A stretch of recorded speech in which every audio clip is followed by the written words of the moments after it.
Assalamualaikum warahmatullahi wabarakatuh. Pada pertemuan kali ini kita akan membahas tentang contoh ARIMA pada program R. Nah, di sini saya sudah punya data penjualan itu selama 60 bulan, data penjualan selama 60 bulan gitu. Jadi di kolom pertama itu waktunya, bulan pertama, kedua, ketiga, sampai seterusnya. Sedangkan di kolom kedua itu besar penjualannya gitu ya. Nah, data ini saya simpan di ini. Jadi kalau kita pengen tahu datanya tersimpan di mana, nah ini tadi file dari data contoh ARIMA, kita klik aja di atas sini. Nah, berarti data ini tersimpan di D, di dalam folder ekonomi syariah, terus di dalam folder ekonometrika, dan kemudian di dalam folder program R, begitu.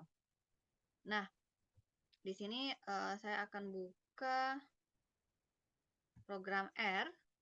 Nah, pertama kita akan panggil dulu data file Excel yang tadi. Nah, cara memanggil datanya itu sebelumnya sudah saya jelaskan juga, yaitu dengan cara read CSV buka kurung. Tadi datanya jangan lupa dikutip 2 ya. Tadi datanya tersimpan di.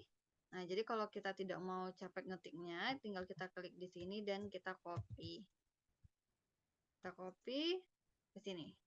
Nah, jadi datanya tersimpan di D, tapi ini garis miringnya itu kita ganti yang miring ke kanan ya. Gitu ya. Ini kan miring. Kita ganti tersimpan di D, di ekonomi syariah, ekonometrika, program R. Jadi file teman-teman semua itu nanti tentunya berbeda-beda ya tempat penyimpanannya, tapi usahakan simpannya di D, enggak harus di dalam folder begitu. Nah, garing lagi nama filenya itu adalah data contoh ARIMA gitu. Jadi perhatikan betul huruf besar huruf kecilnya karena perbedaan huruf besar huruf kecil aja itu bisa membuat error gitu.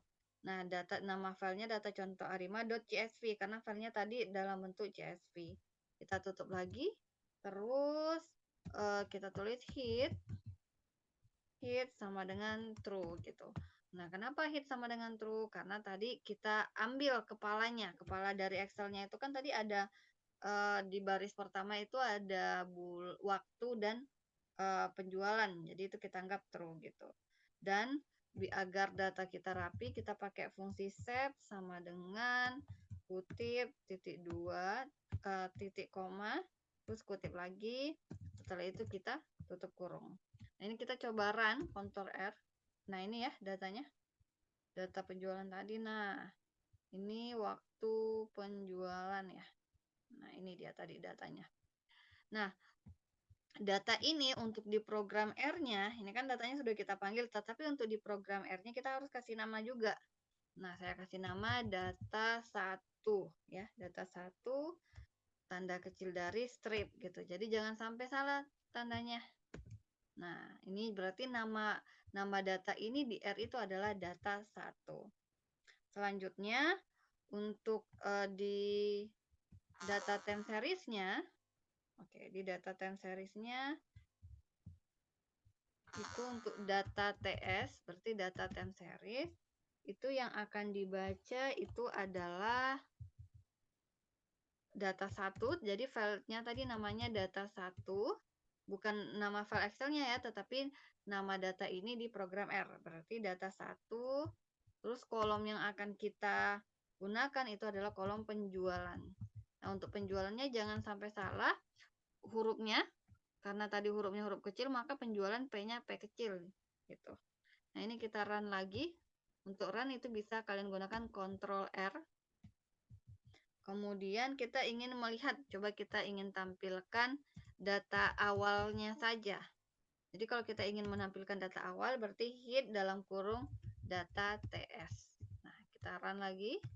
Nah, ini kan tadi data awalnya 57,66, 59,04, 56,61, dan seterusnya. Nah, kemudian kita coba gambarkan datanya. Di sini saya kasih keterangan plot data.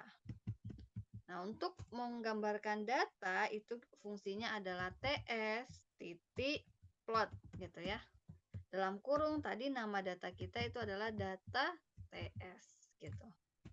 Nah, jadi ini bisa kalian rubah nih, bebas ya. Mau nanti misalkan data kita, data time series itu bebas gitu. Jadi yang saya ingin plot adalah TS plot data TS. Nah, ini tinggal kita run kontrol. Nah, jadi data yang 60 bulan tadi itu gambarnya seperti ini. Nah, bisa kita lihat ya, kalau kita lihat dari gambar sepertinya datanya itu tidak stasioner. Nah, coba kita cek gitu, apakah datanya ini stasioner atau tidak. Kita kasih keterangan dulu, cek data stasioner. Oke, untuk cek data stasioner, library, dalam kurung, kalian harus sudah mendownload package T-Series ya. Jadi ini harus di-download terlebih dahulu. Library dalam kurung T-Series. Terus untuk fungsinya itu ADF titik test, kita pakai fungsi ADF test. Dalam kurung tadi nama datanya itu data TS. Nah, ini tinggal kita run saja. Kita Ctrl R, terus yang di bawah lagi kita run Ctrl R. Maka nah ini hasil dari cek tes ADF test gitu. Nah, nilai yang mana yang kita lihat? Untuk ADF test itu kita lihat nilai p-value-nya. Nah, di sini p-value-nya 0,03 ya. 0,03 itu lebih kecil dari 0,05 sehingga data tidak stasioner ya. Oke, di sini saya kasih keterangan saja di bawah. Karena p-value itu sama dengan nih ya 0,03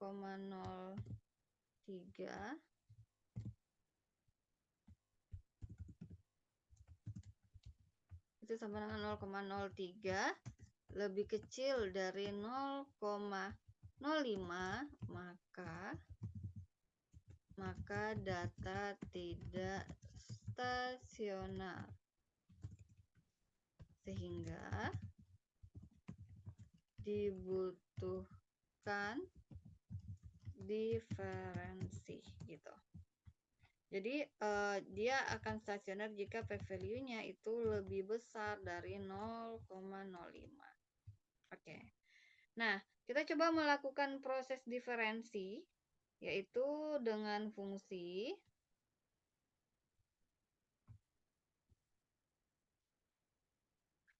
kita kasih keterangan dulu. Diferensi. Oke. Dengan fungsi df kecil dari strip div. Nah, fungsinya nih ya div dalam kurung tadi datanya namanya data 1.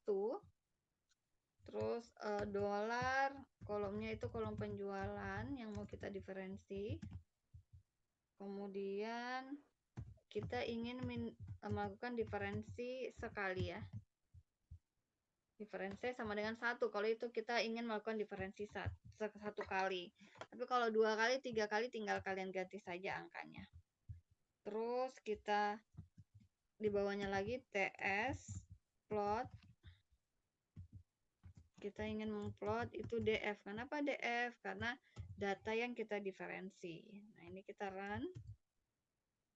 Ini kita run lagi. Nah, jadi setelah dilakukan diferensi, maka gambarnya atau grafiknya seperti ini. Nah, dari sini bisa kita lihat datanya lebih bagus dibanding data yang pertama tadi, begitu. Oke, selanjutnya kita belajar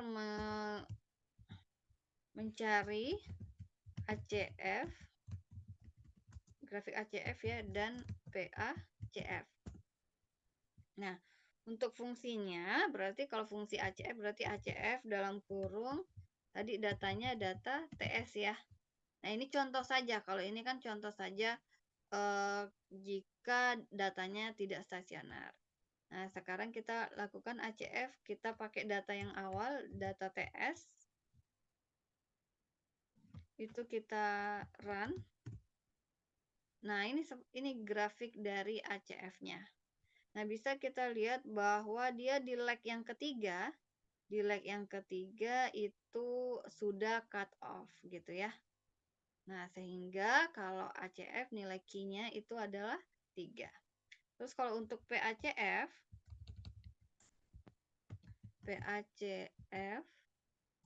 data TS. Nah, ini kita run juga. Nah, ini juga kalau PACF-nya dia sudah cut off di leg sama dengan 1 sehingga P-nya itu sama dengan 1. Ya, di sini kita dapat Q-nya 3 dan P-nya 1. Nah, kita kasih keterangan diperoleh dari gambar P sama dengan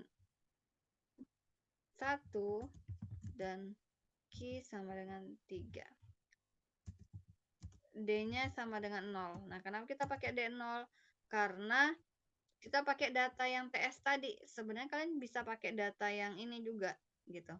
Kita pakai data yang awal kan, kalau data yang awal itu kan belum dilakukan proses di diferensi. Nah, sekarang kita ingin membuat model dugaan gitu. Oke. Nah, dugaan pertama, dugaan 1 itu sama dengan A5 dalam kurung data TS. Tadi nama data kita itu adalah data TS, order sama dengan C buka kurung. Nah, ini kan rumus A5 itu P DQ. P-nya kan 1, D-nya 0, Q-nya 3. Berarti 103 gitu ya. Oh, oke. Tadi kalau kemarin kan kita pakai yang P aja atau Q aja gitu ya. Oke, coba kita pakai yang P saja gitu. Kalau P saja berarti 100. Oke. Nah, untuk dugaan selanjutnya itu kita copy saja. Ini kita ganti dugaan 2. Oke, selanjutnya kita pakai Q aja, berarti 003. Setelah itu kita gabung P dan Q. Berarti dugaan 3 itu 103. Oke.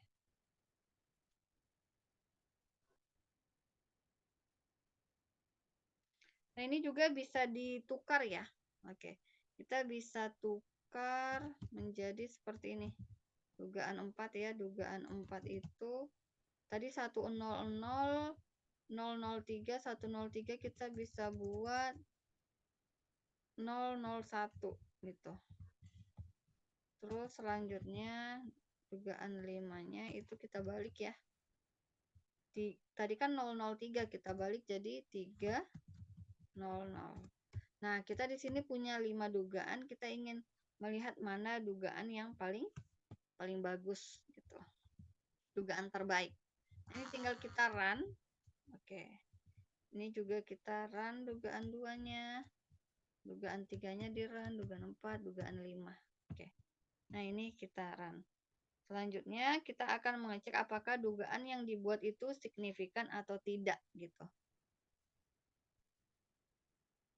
Oke, jadi sebenarnya kalau ingin mengecek ini, kalian di blok saja itu tinggal kita run. Sebentar, ini apakah bisa di... Nah, untuk menampilkan data dugaan 1, tinggal kita blok saja dugaan satunya. Setelah itu di run, maka akan muncul seperti ini. Itu ya, masing-masing nanti bisa kalian run. Oke, kita akan mengecek apakah dugaan yang dibuat signifikan atau tidak. Oke. Nah, bagaimana mengeceknya? Kita ketik library dalam kurung lmtest. Terus untuk mengeceknya itu kita pakai queef test dalam kurung dugaan 1. Tutup kurung. Oke. Nah, untuk mengecek semuanya berarti ini tinggal kita copy ya, tinggal kita ganti saja.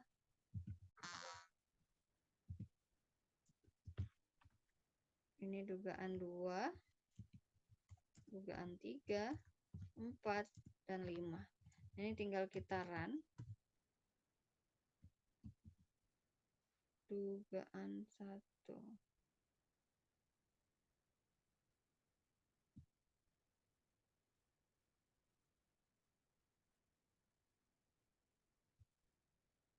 Oh, ini kita LM testnya belum kita run. Terus kita run. Nah, ini dia.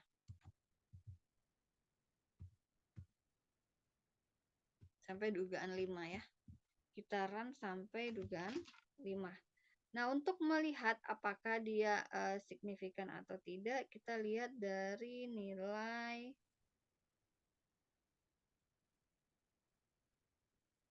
sebentar ya. Kita lihat dari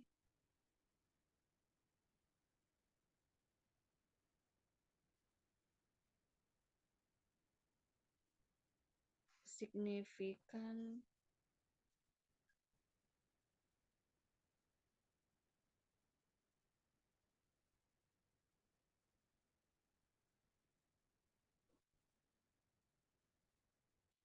Oke, kalian bisa lihat bahwa di sini bintangnya ya. Oke. Di sini ada bintang 3, itu berarti tingkat signifikannya 0,00 sekian, berarti sangat signifikan. Kalau bintangnya 2 itu berarti signifikan. Nah, ini kalian bisa lihat melihat signifikansinya apa tidak itu di mana gitu. Oke, kita lanjut ke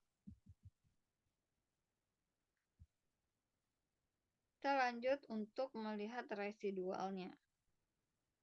Oke, kita akan periksa pemeriksaan residual. Apakah model layak atau tidak gitu.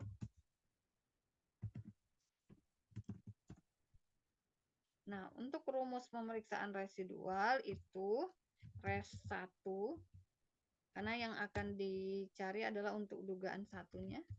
Dugaan 1 dolar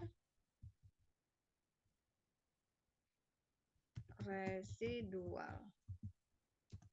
Box text ini fungsinya ya, maksudnya rumusnya.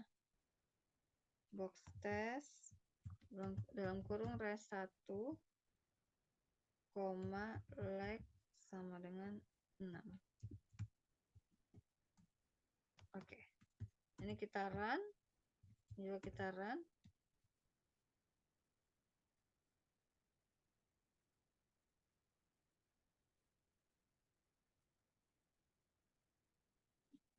Oke, box. Oh, ini ada error sedikit juga. Nah, ini. Jadi B-nya harus B besar ya. Jadi kalau salah sedikit saja itu langsung error. Nah, untuk dugaan selanjutnya, berarti dugaan 2 itu kita misalkan dengan res 2, ini 2, ini res 2. Ini 3. Dugaan 3, ini 3. Selanjutnya yang 4.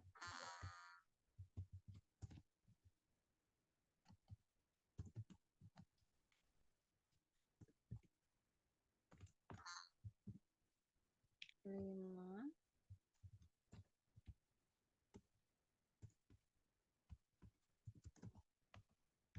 Oke, ini tinggal kita run.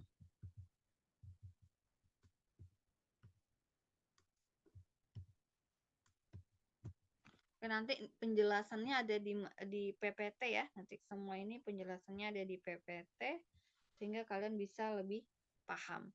Nah, dari sini kita akan melihat nilai p-value-nya. Oke.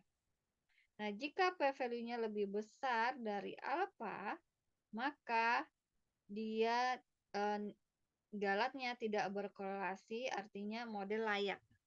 Nah, kita lihat satu-satu untuk dugaan 1. Untuk dugaan 1 itu 0,3 p-value-nya berarti dia lebih besar dari 0,05. Dugaan 2 juga lebih besar dari 0,05. Dugaan 3 juga lebih besar dari 0,05. Dugaan 4 lebih besar dari 0,05 dan dugaan 5 juga lebih besar dari 0,05. Sehingga bisa kita simpulkan bahwa kelima dugaan ini modelnya layak atau terbebas, galatnya tidak saling berkorelasi begitu. Nah, selanjutnya kita akan cek mana model yang terbaik dari dugaan yang ada gitu ya. Cek model terbaik. Nah, jadi masih ada 5 model karena tidak ada yang tereliminasi, sehingga kita akan cek ke 5-5-nya mana yang terbaik.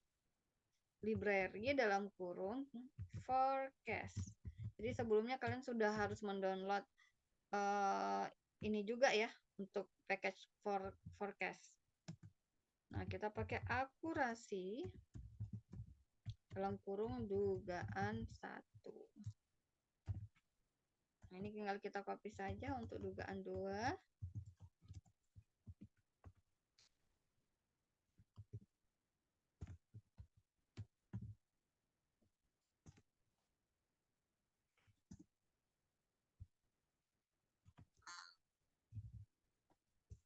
Oke, di sini kita bisa tinggal run.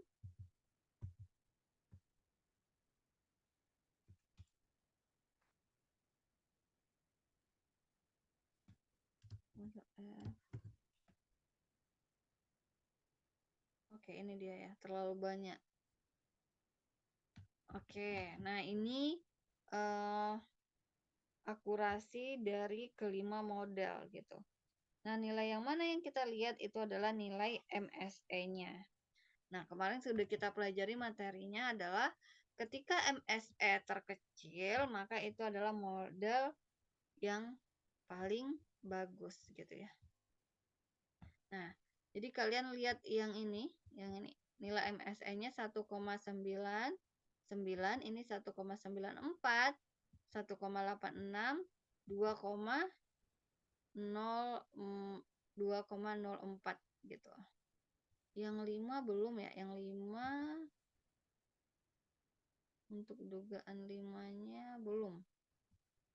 Kita coba run. Untuk dugaan 5-nya nilai MSE-nya itu adalah 1,97. Jadi yang paling kecil itu adalah 1,86 ya. 1,86 berarti dugaan 3 gitu. Dugaan 3. Jadi dugaan 3 tadi modelnya adalah OC103 gitu. Sehingga model terbaik adalah dugaan 3. Itu berdasarkan nilai MSE terkecil begitu. Nah, kemudian kita bisa melakukan peramalan gitu. Setelah kita dapatkan model terbaik yang mana, kita bisa melakukan peramalan. Meramalkan dari dugaan terbaik. Jadi, rumusnya itu peramalan tanda kecil dari strip forecast dalam kurung dugaan 3. Kita pakai dugaan 3 karena dugaan 3 yang terbaik. H sama dengan, nah ini kita ingin melihat peramalan berapa bulan ke depan. Kalau 10 bulan ke depan berarti kita cari H10 gitu. Nah, ini tinggal kita run. dan untuk menampilkan datanya per malam. Untuk menampilkan datanya kalian tinggal run di blok terus run. Nah, tadi kan data kita itu dimulai sampai dengan data ke 60 bulan. Sehingga di sini dimulai dari 61, 62, 63 sampai 70. Kenapa? Karena kita ingin melihat 10 bulan ke depan, maka dimulai dari 61 sampai 70, di sini H10. Nah, kalian juga bisa ganti hanya menjadi 100, kita run, terus kita panggil. Nah, ini dia, berarti datanya sampai 160, karena 60 ditambah 100, jadinya 160. Nah, apa yang dimaksud dengan LO80, HI80, LO95, HI95? Nah, itu artinya kalau 80 itu tingkat kepercayaannya 80%, kalau 95 itu tingkat kepercayaannya 95%, begitu. Nah, ini beginilah penjelasan tentang contoh ARIMA di program R. Silahkan dilatih lagi pengetahuannya tentang program R dan diulang kembali gitu. Nah, mungkin itu saja dari saya. Saya akhiri. Wassalamualaikum warahmatullahi wabarakatuh.